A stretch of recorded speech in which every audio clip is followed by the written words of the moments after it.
नमस्कार, मी सुवर्णा बुलेटिन मध्ये आपल्या सगळ्यांचं स्वागत। वेगवान स्वरूपातल्या बातम्या बघायला सुरुवात करणार आहोत। मनोज जरांगे यांना डीडी म्हणजे देवेंद्र द्वेषाचा रोग झाल्याची टीका करणाऱ्या भाजप आमदार प्रसाद लाड यांचा जरांगेंनी शेलक्या शब्दात समाचार घेतला। लाड हा कोण बाणगुळे, तो किती पैसेवाला आणि करप्ट आहे हे सांगायला लावू नको असा इशारा त्यांनी दिला। प्रसाद लाड म्हणजे जात विकून घर मोठं करणारी औलाद अशी टीकाही त्यांनी केली। प्रसाद लाड यांनी देवेंद्र फडणवीस यांचे पाय चाटावे नाहीतर काहीही करावं, आमच्या नादी लागू नये असा इशारा जरांगेंनी दिला। तुम्ही मोठे लोक आमच्या जातीसाठी भूषण होता, आता तुम्ही नीच निघाला असं ते म्हणाले। जास्त प्रेम येत असेल तर देवेंद्र फडणवीसांसोबत लग्न कर असा सल्ला त्यांनी प्रसाद लाड यांना दिला। मराठ्यांचे आमदार, मराठ्यांचे मंत्री मराठ्यांच्या अंगावर घालू नका, मराठ्यांमध्ये मारामाऱ्या लावू नका असा इशारा मनोज जरांगेंनी देवेंद्र फडणवीसांना दिला। तुम्ही मराठ्यांच्या जीवावर मोठे झाला, आता मारामाऱ्या लावून मजा बघू नका, मराठे खवळले तर तुम्हाला सोडणार नाहीत असं ते म्हणाले। प्रसाद लाड यांनी फडणवीसांना मराठ्यांच्या मुलांचं वाटोळं केल्याचा जाब विचारावा असं जरांगे म्हणाले।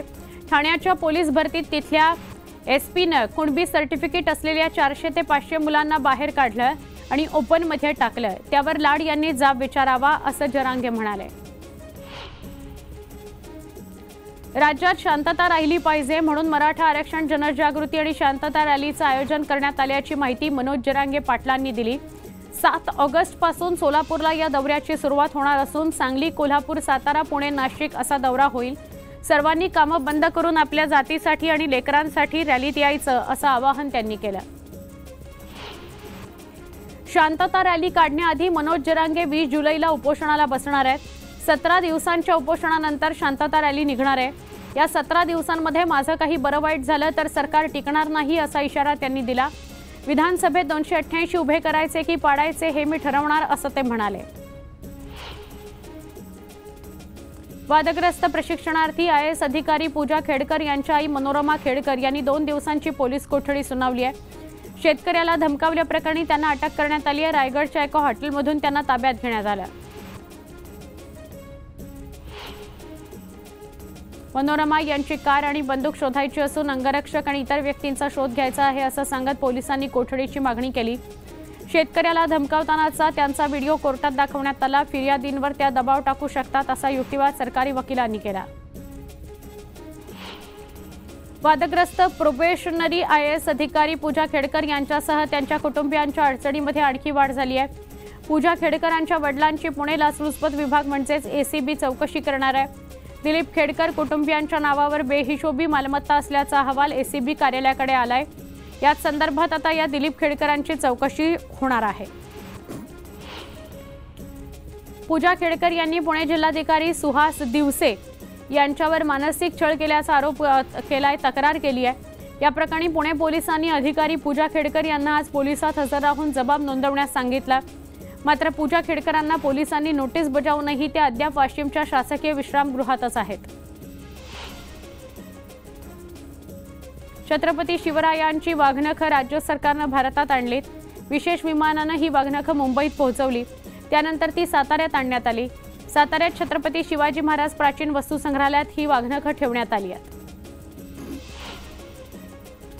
कोल्हापूरच्या विशाळगड गजापूरमधील अतिक्रमण मोहीम आणि काश्मीरमध्ये झालेल्या हल्ल्याचा सांगलीतील ठाकरे गटाने निषेध केला। मिरजेत प्रांताधिकारी कार्यालयासमोर जोरदार निदर्शनं करत दहशतवादी हल्ल्याचा निषेध करण्यात आला। गजापूर इथल्या कारवाईची CID चौकशी व्हावी अशी मागणी करण्यात आली। विशाळगडाच्या पायथ्याशी झालेल्या हिंसाचाराच्या विरोधात बीडच्या परळी तहसील प्रशासनाला इंडिया आघाडीच्या वतीने निवेदन देण्यात आलं। यावेळी राज्य सरकार विरोधात जोरदार घोषणाबाजी करण्यात आली। या प्रकरणातील गुन्हेगारांना तात्काळ अटक करण्यात यावी अशी मागणी यावेळी करण्यात आली। गडचिरोली जिल्ह्यात बुधवारी झालेल्या 6 तासांच्या चकमकीत 12 माओवाद्यांना कंठस्नान घालण्यात जवानांना यश आलं। महाराष्ट्राचं शेवटचं टोक असलेल्या वांडोलीच्या जंगलात ही चकमक झाली। पाण्यानं भरलेला नाला, जायला रस्ता नाही, सूर्याची किरणं पोहोचू शकत नाहीत अशा घनदाट जंगलात ही चकमक झाली। अमरावतीच्या मेळघाटातील विविध समस्या जाणून घेण्याकरता जिल्हाधिकारी सौरभ कटियार आणि मुख्य कार्यकारी अधिकारी संजीता मोहपात्रा यांच्या अध्यक्षतेखाली एक दिवस मेळघाटासाठी हा उपक्रम राबवण्यात येतोय। या अंतर्गत 100 अधिकाऱ्यांचं पथक मेळघाटामध्ये दाखल झालं। बीडच्या आष्टी तालुक्यातील सांडवा गावात रस्ता होत नसल्याने ग्रामस्थांनी चक्क देशाचे पंतप्रधान नरेंद्र मोदी यांना पत्र लिहिलं। स्वातंत्र्याच्या 75 वर्षांनंतरही पक्का रस्ता नसल्याने ग्रामस्थांना मोठ्या संकटाचा सामना करावा लागतोय असं त्या पत्रात लिहिलंय। नाशिकमध्ये डेंग्यूचा प्रादुर्भाव वाढत असल्यामुळे काँग्रेस आक्रमक झाली। काँग्रेसच्या वतीने पालिका आयुक्तांना डेंग्यूची प्रतिकृती भेट म्हणून देण्यात आली। 8 दिवसात डेंग्यूचा प्रादुर्भाव कमी न झाल्यास तीव्र आंदोलन करू असा इशारा देण्यात आला। धाराशिव जिल्हाधिकारी कार्यालयासमोरील धनगर समाजाच्या आंदोलनस्थळी आरोग्यमंत्री तानाजी सावंत यांनी शिष्टमंडळासह भेट दिली। धनगर आरक्षण प्रकरणी सरकार सकारात्मक असून भावनेच्या आहारी न जाता जे मिळेल ते पदरात पाडून घ्या असं आवाहन तानाजी सावंतांनी यावेळी केलं। मात्र त्यानंतरही आंदोलक लेखी आश्वासनासाठी उपोषणावर ठाम आहेत। धुळे जिल्ह्यातील शिंदखेडा तालुक्यात ढगफुटी सदृश्य पाऊस झाला। अतिवृष्टीमुळे नदी नाल्याचं पाणी शेत शिवारात शिरलं, त्यामुळे शेतकऱ्यांनी पेरलेल्या कापूस पिकासह मका पिकाचं मोठं नुकसान झालं। आधीच नापिकीमुळे कंबरडं मोडलेल्या शेतकऱ्यांना दुबार पेरणीला सामोरं जावं लागणार आहे। धुळे महापालिकेतर्फे सरळ सेवेनं विविध संवर्गातील भरती प्रक्रिया राबवण्यात येणार असून यासाठी राज्य शासनाने 126 पदांकरता मंजुरी दिली आहे। यासाठी वर्ग 1 आणि वर्ग 2 पदाची बिंदू नामावली तपासणीसाठी राज्य शासनाच्या नगर विकास विभागाकडे प्रस्ताव पाठवण्यात आलाय। मात्र प्रस्तावाला अद्याप मंजुरी न मिळाल्याने गेल्या 6 महिन्यांपासून ही भरती रखडलेली आहे। भुसावळ पालिका पाणीपुरवठा योजनेवरील रॉ वॉटर आणि प्युअर वॉटरच्या दोन्ही वीज जोडणीचे 3 ते 4 महिन्यांचे तब्बल 1 कोटी रुपये वीज बिल थकीत आहे। त्यामुळे महावितरणनं पालिकेला वीज कनेक्शन तोडण्याचा इशारा दिलाय। थकीत वीज बिलापोटी कनेक्शन तोडलं गेलं तर शहरामध्ये पाणी पुरवठा ठप्प होण्याची भीती आहे। धुळे महापालिकेच्या वतीनं शहरातील 80 फुटी रोडवर अतिक्रमण निर्मूलन मोहीम राबवण्यात आली। यावेळी तिरंगा चौक ते नॅशनल हायस्कूल दरम्यान रस्त्यावर आलेल्या अतिक्रमणावर बुलडोझर चालवण्यात आला। गोंदिया जिल्ह्यात सध्या हव्या तशा पावसानं हजेरी लावलेली नाही, त्यामुळे लावणीचं काम संथगतीनं सुरू आहे। आतापर्यंत जिल्ह्यात फक्त 14 ते 15% लावणीचं काम पूर्ण झालंय।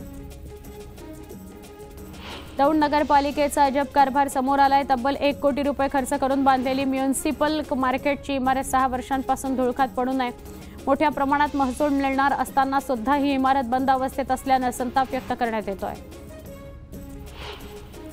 गावखेड्यातील ग्रामस्थांचं दळणवळण व्यवस्थित व्हावं यासाठी राज्य सरकारनं मातोश्री पांदण ही रस्ते योजना सुरू केली। मात्र बीड जिल्ह्यातील अनेक भागात ही योजना फक्त कागदावर असल्याचं दिसून येतं। यामुळे वाड्या वस्तीवर राहणाऱ्या नागरिकांचे हाल सुरूच आहेत। बीडच्या वायभट वस्ती, गिरे वस्ती, शिंदे वस्ती, मुळे वस्ती, जोगदंड वस्तीवरील ग्रामस्थांनी लोकवर्गणीतून रस्ता बांधायला सुरुवात केली आहे। एटीएम मशीन फोडून रोख रक्कम चोरण्याच्या घटनेत वाढ होत असल्याने एटीएमची सिस्टम अपडेट करण्यात आली आहे आणि याच सिस्टममुळे बुलढाण्यामध्ये 2 ठिकाणी चोरट्यांचा एटीएम मशीन फोडण्याचा प्रयत्न फसला। कटरद्वारे एटीएम कापण्याचा प्रयत्न करताच यंत्रणेला मेसेज गेला आणि चोरट्यांनी पळ काढला। दुसऱ्या घटनेतही चोरट्यांना रिकाम्या हातीच परतावं लागलं।